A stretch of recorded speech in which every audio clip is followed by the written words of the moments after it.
The presenting sponsor for OnEducation is Schoology. Schoology's passion lies in helping instructors and students have the best education experience possible. Schoology is a collaborative, student-focused, and faculty-centered learning management system. Students love Schoology because it gives them 24/7 access to course materials, real-time feedback from their instructors, and easy-to-use collaborative tools. Teachers love the streamlined workflow, integrated apps such as Google and Microsoft tools, and the ability to view evidence of student learning for making instructional decisions. To learn more about what is possible with Schoology, simply visit Schoology.com.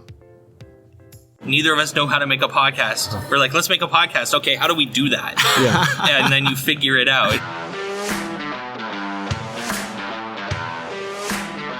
Welcome to OnEducation. I'm Mike Washburn. And I'm Glen Irvin. Friends, we have an awesome pod for you today. We are live from FETC 2019 in Orlando, Florida. We're going to tee up the conference for you. We'll talk about the LA strikes coming to an end. Speaking of coming to an end, it looks like the battle between Remind and Verizon is also over. Our guest on the pod today is Gameboydrew Andrew Arevalo. So here we are. Yes. It's rainy. It's rainy, and I would call it a very cold day for Florida, right? Wind.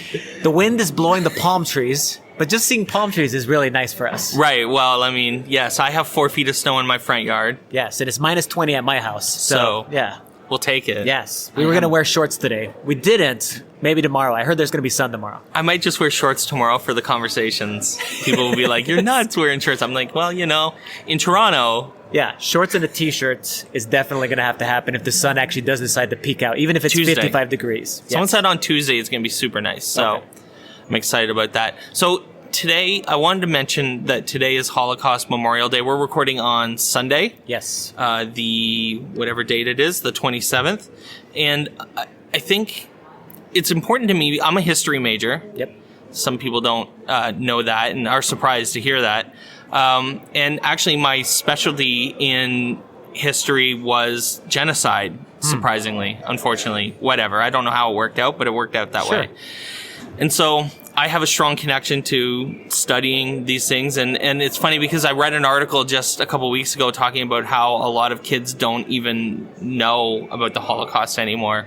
And I think it's super important that we really remind our students about the Holocaust. And because, I mean, one thing to remember is how Hitler was, you know, he rose to power democratically.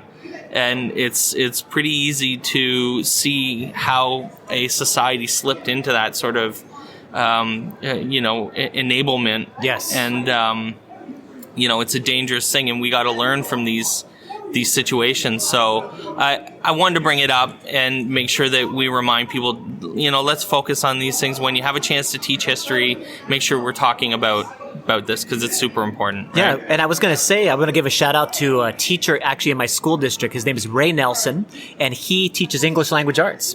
And they are reading several different books related to the Holocaust. And one of the things he does to get our students emotionally involved in the literature that they're about to read related to the Holocaust is do some simulations where they simulate the victims of the Holocaust having to get into these railroad cars and these different types of situations where basically, and he's clicking through these different slides that are actual slides of Nazi Germany and showing them basically this is what you were separated from your family and all the different scenarios and really get the emotions or the kids' emotional ties to the book before they even start reading it. Fantastic way to do that. And great that we're not ever going to forget that, that we continue to go ahead and teach about it and say how this can easily happen. You're right. He came to power in a democracy. Yes. Yep. Super important. Yes. The LA strikes are over. We talked about it on Education Now. We talked about it on the podcast. And Glenn, run down what they got. What did we get out of this? So the teachers union, this is from a CNN article. We'll go ahead and link there. Was the first most important thing was not even pay or salary. Right. That's what a lot of people thought it was about, but it's actually not. One of the biggest things was class sizes. Yes, class sizes. So the new deal, the class sizes in grades 4 through 12 will be reduced by 1. Let me repeat that. By 1 next year, right? And then again, 1 again in 2020, 2021 school year, and then 2 in the 2021-2022 school year. So a total of 234 over the next 3 years. That's the reduction in the number of students. Now, remember, we were talking about classes that have huge. 45 huge. kids in high school and 35 plus in an elementary school. So the class sizes are still ridiculous. It's really crazy. So they also were able to get more nurses. They're going to add 300 school nurses over the next 2 years. 300 seems like a big number, but again, this is the second largest school district in the United States. So 300 more nurses. Counselors, they're going to add 77 new counselors. So the student to counselor ratio will be reduced to 500 to 1. Just think about that, people. 500 students to one counselor as far as in our schools. And we talk about mental health all the time, social intelligence, all of these things that our counselors teach at our schools. Yeah. And we have 500 students to one counselor. That just seems so ridiculous and over the top. But that was the deal that they got. You know what I mean? So that actually was an improvement over what happened before. They've also added 82 librarians to secondary schools. And then they reached a combined 6% raise for teachers, retroactively 3% for the 2017-18 school year. That's right now. Mm-hmm. Or sorry, the previous year that they had not settled. Right. And then another 3% for the current school years. So was it a good deal for them? I have no idea. It's better than nothing. Better than what it was, of course. But when people say that they, it was a good victory for the union to actually, something positive to happen out of it, but still these class sizes are out of control and they definitely need to address those things. I think at the state level, not just at really make a mandate at the state level and then fund these districts enough so that you can reduce class size. Totally. Yes. So, I mean, deal's a deal. They got it done. They're back to work. So that's pretty good, I guess. Yes. We came across this really cool article on EdSurge about donors choose and teachers' wish lists for devices and things they want. And I mean, it's a pretty sweet Christmas list, if you ask me. Lots of robots, I guess, right? Yes. I think that's the most popular item right now. Is teachers are going on to places like Donors Choose, and they are asking for robots, physical items that they can use in their classrooms. Mostly associated with elementary and middle schools, but it can be in high school too. And to learn about coding and all of the things that you have talked about as far as on the show. So this is a really, I think, a positive trend as far as in education. Yeah. The only unfortunate part is that we're going to Donors Choose because we can't get our districts to purchase these things and really buy into what we know is something super important. And you were talking about as far as in Canada, where they're really making an effort at the government level to make sure that schools have these devices, these robots in their classrooms and are using them to the fullest ability with curriculum, with the devices themselves, and then make sure that there's enough so that kids are exposed to these things at an early age. There's a shocking disparity right now because like Glen's referencing, the government of Nova Scotia, a province in Canada, put 3 dashes and 3 iPads, so basically a kit that comes in a crate in every elementary school in the province. So we're talking hundreds of elementary schools. Crazy. And you have teachers that are going to crowdfunding websites just to try to get a couple $100s to buy a dash.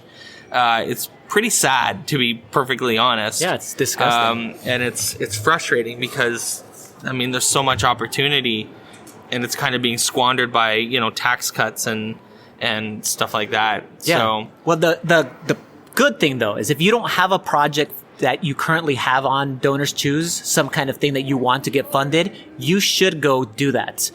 Because there are just some great, amazing people and some companies that have gone in and just paid millions of dollars and funded every project on Donors Choose. That happened last March. And that's incredible. So you might as well put the project out there and see maybe that you can go ahead and get that funded. And the worst thing that can happen is it doesn't get funded the first time. You might have to go ahead and, try to put it back up there again. But it's definitely worth it. Hopefully our districts start supporting this, movement, and our government too starts supporting this movement towards being able to get these devices into our schools and our kids' hands. So Minecraft Education Edition is doing a collaboration with EdSurge on their website. And so there's some really cool Minecraft related articles coming up that have been published over the last little while. And this one was really, really good because it gave people a really ground level view of what to do and to get started in Minecraft. It was called 10 Tips to Start Teaching with Minecraft. Pretty neat article, right? Yes. Not only is it a neat article, but the guy that wrote the article, his name is John Miller. Yeah. He's a teacher in California. Actually, he's on a special assignment right now in Asia doing some work, I believe, with game-based learning and Minecraft. And him and his students have done some of the most amazing things inside of both the previous Minecraft EDU and then the current Minecraft Education Edition. His tips are phenomenal. Basically, he's talking about go out there, try the game. Of course, yeah. Number 2, we've said that all don't the time. be intimidated by thinking that you have to build a whole world or something yourself. Really, you can create some things, some scenarios, and have your students build. Make sure that you focus in on whatever it is that you want the outcome to go ahead and be, which is what we talk about too. When you're doing game-based learning, you're not just going to get onto a game and just play it, and hopefully some learning takes place. Have a really hyper-focus on what you want the students to get out of it. And basically get out there and connect with everybody else who's actually already done the stuff. There's tons of things, worlds already been created, some lesson plans that you can go ahead and borrow. You can tweak them yourself and then go ahead and use it in your classrooms, which we're excited to go ahead and do it in our district here coming soon. There's a huge amount of examples, videos, and he links to a ton of resources. He gives a really solid shout out to our friend Benjamin Kelly, who was just on the podcast not long ago.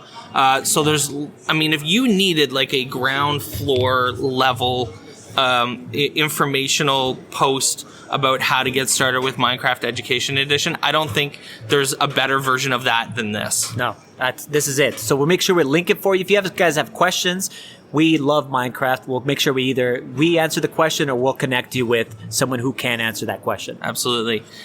And finally, another interesting development in the Remind versus Verizon, the battle royale that's been going on the last couple weeks.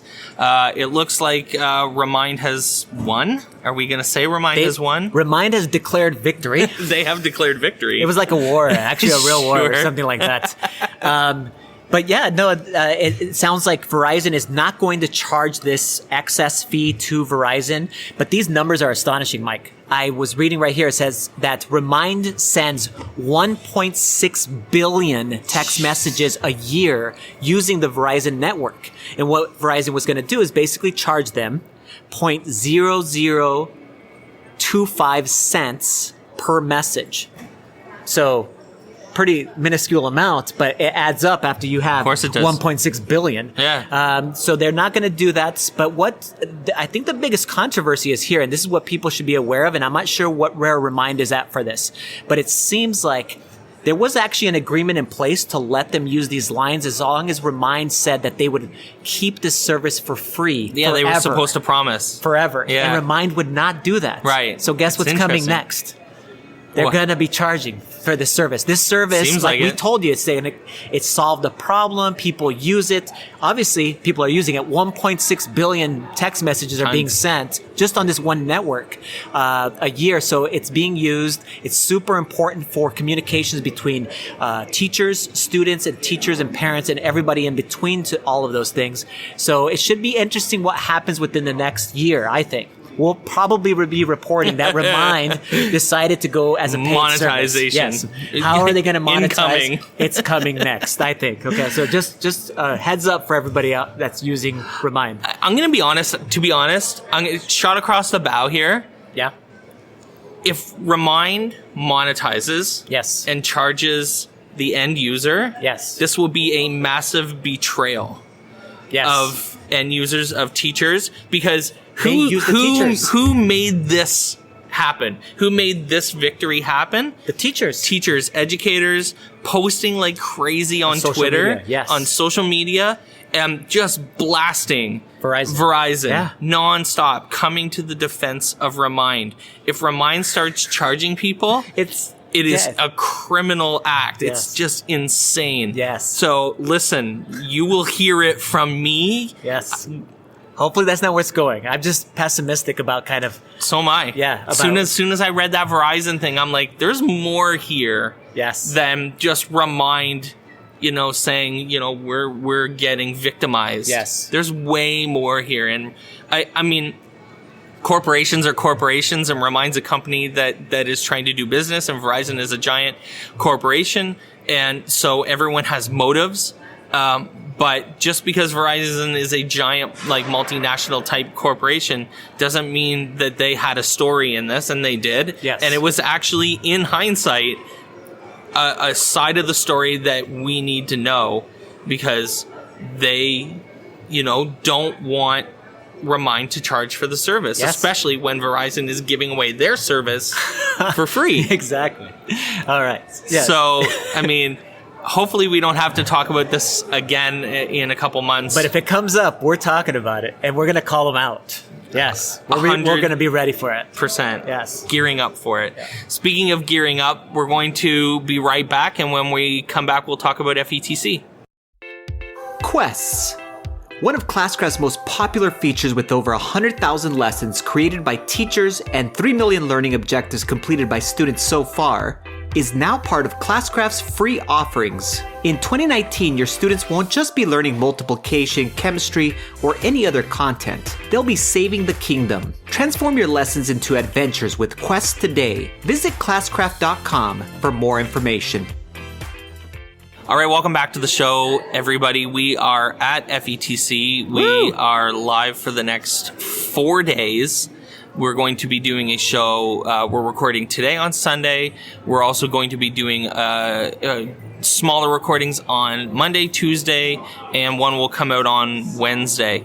And I mean, this is a really exciting conference, and we have a really to get started. I mean, yes. we have a really exciting announcement, and that's that Classcraft is the exclusive sponsor of our coverage. We really appreciate them helping us get here and paying the bills. Again, we say it all the time. These things are really expensive to come to for everybody. That's a big topic too, and we'll make sure we bring it up as one of these mini topics that we have, because it's so expensive for teachers to get here, for anybody to get to these places, and then to pay to get into these events is ridiculous too. Yep, the premium pass is a huge amount of money. Yeah. So, I mean, we appreciate them. Thank you, Classcraft. Footing the bill. And we have some things to give away, which we're pumped about. But you have to listen to the other episodes, the special edition episodes. I'm not going to spill the beans here. Well, you know what? I actually should spill the beans here. Because it's going to be a later episode anyway. So we don't have the URL right now, but there's going to be a special URL that you need to go to, and you will get the year subscription to Classcraft for a huge discount, bigger discount, I think, than they've ever given before. And you're also going to get, I think they call it their classroom pack. And this has swag basically for your class. It has stickers and posters and stuff you can put up on your walls. And they're including that for free. So, and that has a monetary, they sell that on their website. So you're getting the year subscription and you're getting the class pack for, I think it's $80. Yes. So pretty sweet deal. And, if you were wondering whether to jump into trying Classcraft for a year, for a school year, I'm not sure there's a better time, it's a great time than to do now. Yeah. So we're super pumped about Classcraft. We're so excited that they sponsored us, and it's all good. It's all good, man. So today is Sunday, and there's pre-conference sessions going on, and lots of cool pre-conference sessions from all of our friends. Yes. Including one walking past us right now. Yeah. And tell us some of the cool ones that are going on. So I just think that there's a series of trends going on. I like to look at conference schedules and see, okay, like what are we talking about now in education, and kind of check out what are the hot topics. And it looks like to me, just by looking at the pre-conference sessions and actually the sessions themselves for FETC, virtual and augmented reality are huge. Love it. I mean, that is a huge push, and it's fantastic, the gains that have been made just even in the last 3 to 4 years. Yeah, the it's a whole new world. The technology is just crazy how amazing it is and how useful and easy it is for a teacher to be able to go ahead and use in their classrooms. The next part that I think is a really great movement at these tech conferences, basically talking about professional development and how do we make it effective, and make sure that our teachers are getting the things that they need at the moments that they need it, whether it be about classroom management or how to use ed tech tools, technology integration, or whatever it might be, everything in between, a pedagogy, whatever, that they can actually access those things, be able to then implement them into their classrooms. Big, huge pushes too that we've seen, gamification, game-based learning, see tons of sessions about that. We're pumped about that. But I think that the number one thing, and you can go ahead and speak more about this, Mike, is there's a big movement towards like these robots that we keep talking about. We saw it in Ed Surge article. We see it here as far as the number of sessions talking about all of these different types of robots, physical things to be able to learn coding, to be able to learn all kinds of different things, to be able to expose our students to robotics. So tell us more about that and what you think. And I mean, Wonder Workshop has a huge presence here. Two of their community engagement people are like featured speakers. I don't know what they got going on in the booth in the expo hall, but it's obviously going to be big. They are a huge presence in ed tech, and I work in educational robotics, and I tell you, it's blowing up. Like we just see it everywhere. The engagement level is high. The value is incredible. We talk a lot when we do training sessions with teachers. We talk a lot about how one of the coolest ways to learn code is through a robot, because robots are this physical thing that you have in your hand that you can manipulate and touch and do things with. And it's not the same. Like, I love Scratch. Sure. I mean, I've been using Scratch for years. I love Scratch. I do tons of, and I taught game design. So I appreciate that you can just use Scratch and make something really cool. On your screen, though. On your screen, though. And that's the difference, is that a robot is something you're interacting with and you can do things with and you can manipulate in a totally different way. And I think that there's a level of engagement that's a little bit different when it comes to kids using robots in the class. And I mean, Dash in particular is like, we were on the bus. Remember, we were on the bus coming to the conference center, and a lady turned around and said, "Is it supposed to move when you make noise and face you? Because it's really creepy." And I'm like, no. She's talking about some robot. Yeah, she's talking about Dash and how Dash actually has like an audio sensing ability. And so when you are around it, behind it, and you clap or something, it will turn and go, huh? And make like a weird noise, right? So, I mean, but that's an engagement thing too. Like, they do that because it provides connection to the device. And so robots are huge, and they're everywhere, and there's tons of device manufacturers now down there. It's not just software people anymore. You're going to go down in that expo hall and you're going to see devices, like actual things, manipulative things that people can use, like maker stuff and tinkering stuff and hacking stuff. And that's a whole new world, I think, of ed tech that hasn't really been around before, at least not in the same way. It's exploding. And I think that the biggest part that really will make the connection for your administrators or for your school boards or anybody wanting to purchase these things is now we have content that is fit to standards that you actually are using. That's what you do is you develop this content. So you're not just like have a device and you're kind of like playing with it. You actually have goals. You have some specific things that you're wanting to get out of your students. You have some ability to be able to assess them on what they actually have learned. And so fantastic, I think, movement towards that. With the curriculum that we write at Logix Academy, that we also work with Wonder Workshop on, it's aligned to all of the provincial standards. So I have a whole giant multi-gigabyte folder full of curriculum documents, and we have to, when we do like a math-centric robotics lesson, we pull out the learning objectives from the curriculum document, and they go into the lesson so that teachers can see this. I can tie this to this in math, And so now they're not using worksheets. Now they're using robots to teach math. It's the best. Like the kids love it. The teachers love it. It's exciting. And it meets their curriculum expectations, which is super important. So, tons of exciting devices and robots down. There's also tons of events. Yes. Going on. Tons of events. I think really everything starts kicking off tomorrow evening. Yeah. Though there's some more pre-conference sessions tomorrow during the day. The expo hall will open up in the afternoon, and then we're going to have our keynote speaker, the first one, is going to speak then, I believe. Yeah. Yep. So lots of things going on. The expo hall opens, I think, at 4:30 on Monday. And Monday, actually, now that we're thinking about Monday, tomorrow, Steve Isaacs and Kathy are going to be doing their sessions all about Minecraft tomorrow. And we're going to go jump into those, I think. And they're going to be on one of the special editions of the podcast as well. So that'll be sweet. Very excited about that. Yes. So listen, there is a truckload of content coming your way. We are on the blog a lot. We are on Twitter. We are blasting social like nuts. If you follow us, you're not going to miss anything. And definitely subscribe to the pod because we're going to have all of these episodes. And this is a really exciting time. When we come back after the break, we are going to be joined on the podcast by Andrew Arevalo.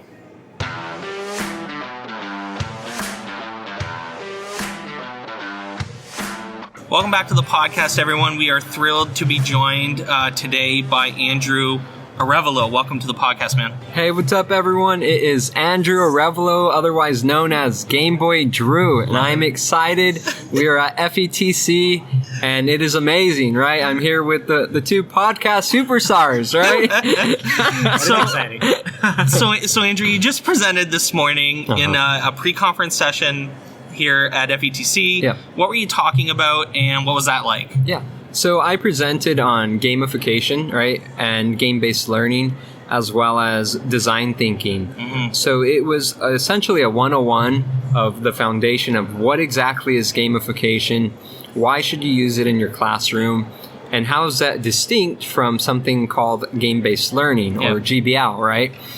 And two, where does design thinking fit in the process of both of these, right? Because design thinking is kind of essentially the bridge between both of these, at least how I see them. So yeah, and I had a great session, and I think the participants would agree, hopefully. This was your first time at FETC? This is my first time at FETC, yeah. Awesome. So first time giving an actual 2-hour workshop. Yeah. So it was nice. Great. Yeah. I got to prolong it, and the participants actually got to, play, the game, right? We don't have this on our list as far as questions, but people that have never attended a workshop, sometimes that's intimidating to them because it's like a 2-hour time period. Oh, yeah.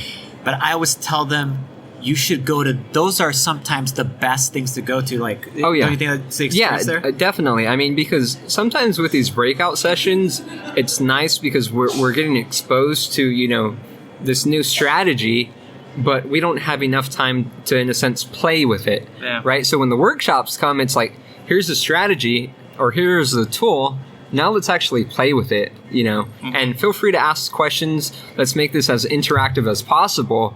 And that's, in a sense, what the workshop allows. So it's a completely different environment, and I loved it now. Yeah. I think it's so much more laid back. Pre-conference stuff is cool because there's obviously a lot less people here now than there will be on Tuesday and Wednesday. Yeah. So it's not like hectic. You're not running from one session to the other. Yeah. And like you said, stretching things out gives you more time to let people experience your stuff and what you're talking about, which is amazing. This is the whole point. And the cool thing was, for a little while I was just freestyling it. Yeah. Right? I was like, hey, let's go with this, and it worked. And it was nice because, like you said, the pre-conference, I kind of have a little bit more leeway with what I can do. Not as structured, as I normally would have been, but I mean, regardless, it was a lot of fun. Rad. Yeah. So, Andrew, you talked about gamification and game-based learning. You use it in your classrooms, and I think very successfully from what since I've been following you, and even the stuff that you were talking about in your session. How did you even get started with this? So, my first year of teaching, right, I'm on my 4th year, first year of teaching, I had an idea for a card game, right? And it was to, in a sense, it was made or it was designed with the intention of supporting my ELL subgroup, right, during math instruction. Awesome. Because I realized that this was a group that was not participating. You know, I couldn't get them to want to participate. After X amount of strategies, I was like, well, let's try this card game and see what happens. Yeah. And so I started by just writing down these ideas on pieces of paper, you know, and it was funny great. because, you know, the first couple of times I used it, and right away it was like, boom, you know, hands were in the air from kids that would never have their hands in the air. They were wanting to participate. And I was like, from a game? You know, wow. Okay. I was thinking, I think I have something here. Yes. You know, and so the idea was formed. And then, so over the course of these past couple of years now, with my new class, each new class, I've been, in a sense, developing the game, right? Still in the prototyping phase. And we finally, you know, had a soft launch of the game, right? Roughly 4 months ago. And when we did that, I decided to pivot. So instead of going specifically gamification, now you can use it for game-based learning. And as you know, when I had the idea for that, I was blown away. I was like, I think I've been playing my game wrong this whole time. You know, for the past 3 years, I've been playing it wrong. You know, and it's not necessarily that it was wrong. It was just there's multiple aspects of how you could use the game. You That's know, awesome. gamification versus game-based learning. And well, you're also talking about the iterative process, yeah, right? Like exactly.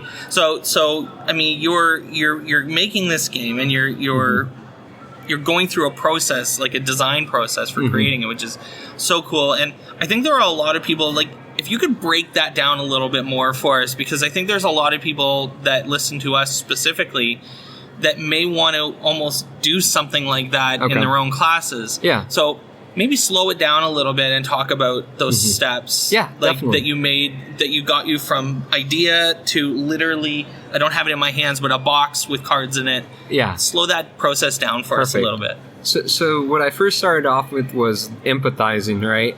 And kind of, in a sense, defining what was my problem, what was the issue. So with the game-based learning route, it was my students were lacking in developing their number sense, right? Specifically with, you know, fluidity and flexibility. They couldn't manipulate numbers well, and it was an area that I saw that we needed help in. So that was kind of the first thing of just kind of understanding the actual problem itself, right? The empathizing, you know, stage of this. And I experienced it. I observed the students. It was an issue for us. And then after that, we eventually went into the brainstorming process. And this was a really cool part because it was where, you know, like I said, I had already been using that game TMB for gamification. And I was like, I think I could use it for this, right? And so started to develop it, had the idea for it. And eventually, you know, I got my students on board because I wanted, you know, us students and myself to design the solution to this problem together, right? That way there was a sense of ownership. They were directly involved in the process. And it was just so much fun, you know, as we created it. And I mean, just picking their brains, right? Collaborating with the kids was amazing. Yeah. And we do it, you know, like say on a Friday afternoon, we'd say, okay, well, this is going to be a design afternoon for us. We're going to talk about, you know, brainstorming possible cards that we could include into the game. So from empathizing to brainstorming to prototyping. And the prototyping was coming up with actual cards.